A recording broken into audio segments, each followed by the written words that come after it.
Peace family, Will Roundtree here, and today I'm going to talk to you about how I use credit cards to make money without money.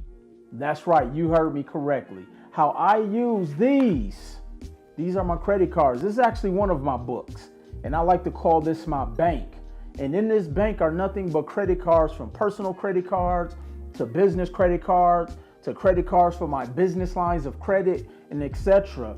Because one of the things that a lot of people have a hard time of grasping the concept of is, Will, how can you take debt to make money? Most people don't understand the different debt structures. That's right, there's actually 3 different debt structures. You have what's called unsecured debt. This is where you have debt that really pretty much makes you no money. This is your primary home, your car, and different things like that. Now, those things can make you money, but for most people, they don't. Then you have what is called restructured debt. This is where someone may have to file bankruptcy. Now, I know what you're thinking. Will, bankruptcy is bad.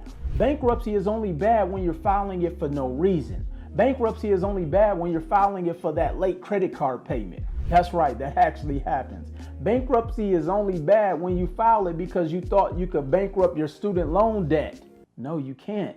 I don't care what that attorney told you. He's just trying to get the $1,200 out of your pocket. Restructured debt is when you're trying to protect your assets. And a lot of times your assets is your income. But how debt, or i.e. credit cards, can make you money is by understanding structured debt. Me personally, when I'm ready to make an investment, whether it's in business, whether it's in real estate, whether it's in stocks, whether it's in crypto, anything that can potentially make me money, I'm going to use actual debt. See, most people utilize credit cards to go on vacations, to go on trips, go to happy hour, and basically just live their everyday life.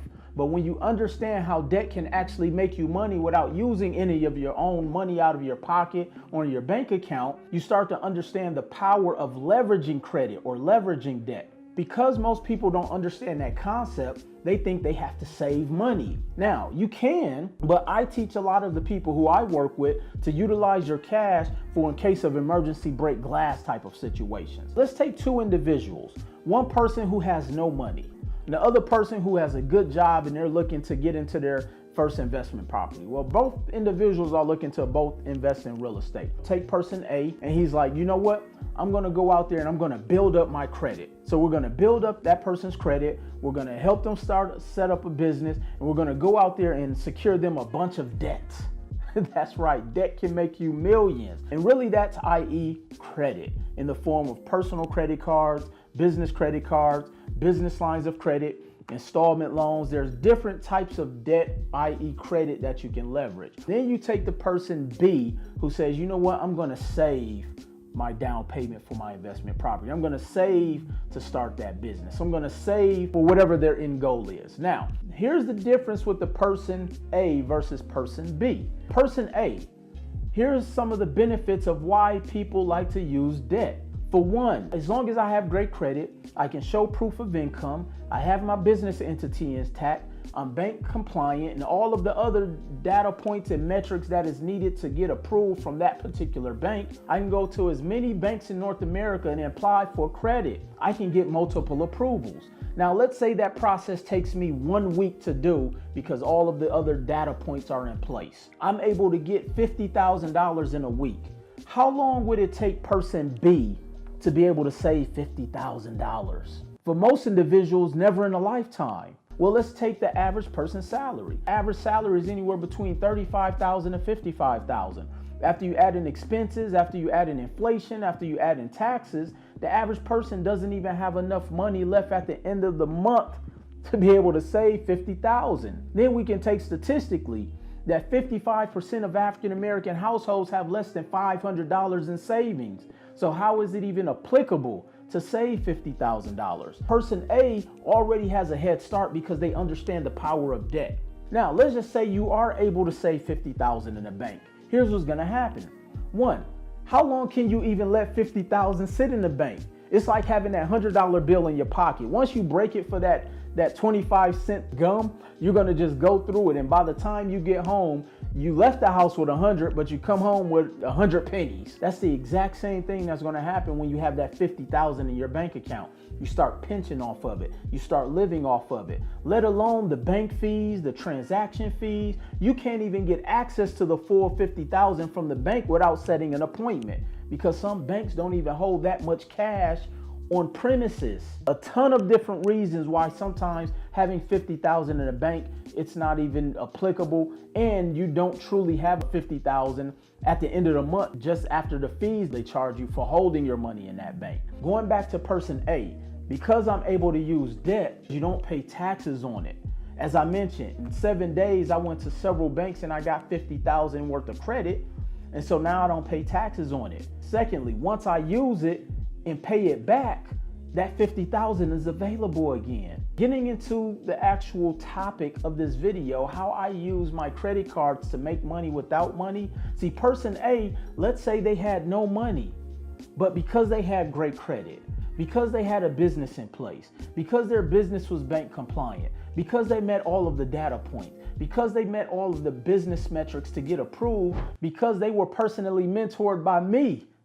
I'm the king of understanding leveraging credit. They were able to go through the cheat code or understand the cheat code of how to get access to, as I call it, credit or debt to be able to invest in that income producing asset. Fast forwarding to understanding how I'm able to build a multi-million-dollar real estate portfolio, how I'm able to build several seven-figure businesses, all with using my credit and never using a dime of my own money.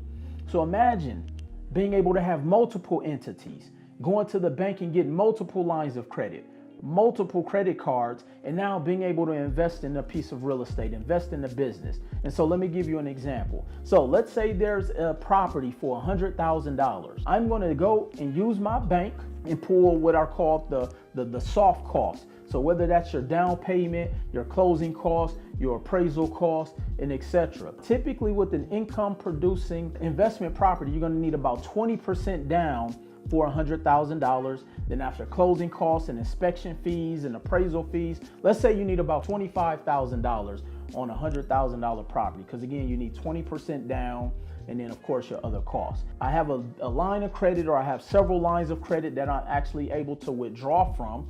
So I'm going to go and get that $25,000. Now again, I'm pulling it from my credit. I didn't take it from my bank account. Let's say I don't even have personal money in my bank account. So I'm going to take that, invest it into a property. The bank is going to cover the acquisition cost for the other 80%.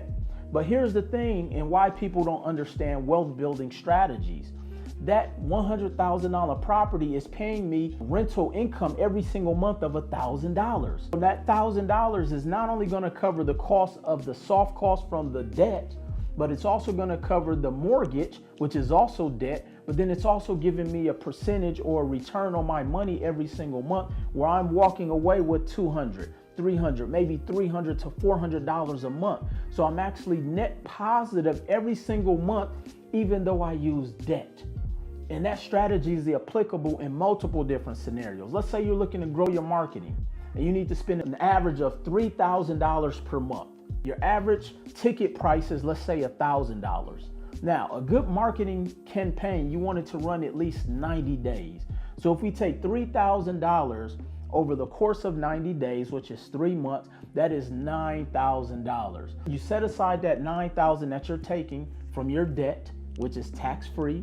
And let's say that $9,000 cost you $150 a month, okay? Don't quote me on the actual numbers. I'm just throwing some numbers out there, but you get the drift, okay? Now, your average ticket price is $1,000. It costs you $9,000 to ramp up for that 90 days. So now, for every single client that you convert out of that $9,000 from that 90 days of your marketing campaign, it's already serviced the debt. So now you only need 9 customers or 9 products sold or 9 services sold that you sell to be able to service that debt in full. And now that money replenishes. And I may be a brand new startup and have no money in the bank. So imagine not having any money in the bank and you're looking to be a new investor from a real estate standpoint. Imagine having little to no money in the bank and you want to buy into a business that's already making money. This is why wealthy people understand the strategy or concept of leveraging debt, again, which is tax-free, to be able to invest and then be able to understand, once you know what your return on investment for every dollar you spend, or what the multiplier is for every dollar spent, that makes it easier for you to be able to ramp up. And then all you have to do is duplicate that strategy multiple times in multiple industries, multiply the dollar amount that you want to spend. And as long as you're getting a positive return on your investment, I'm going to use as much debt as possible to grow my real estate portfolio, to grow my business, to invest in more companies, to invest in stocks or crypto or whatever is popular at that particular time. But more importantly, I'm going to do my due diligence before I do that, and definitely make sure I consult a professional. So hopefully you've learned a strategy or two on how to take your credit cards to make money without having no money in the bank. The power is understanding structured debt. The power is understanding that debt is tax-free. But more importantly, you can take that information and go out there and be able to create a positive return on investment, thus truly creating generational wealth. So family, I appreciate you learning this information and going on this journey with me. If you would like to know more, please make sure that you comment, share, that you follow, and make sure that you check out all my other videos, because if you're not in position of having great credit to even put these strategies into play, you can reach out to my team or see the link in the bio to get more information about improving and going through our credit optimization program. But until then, I'll see you at the top. Peace.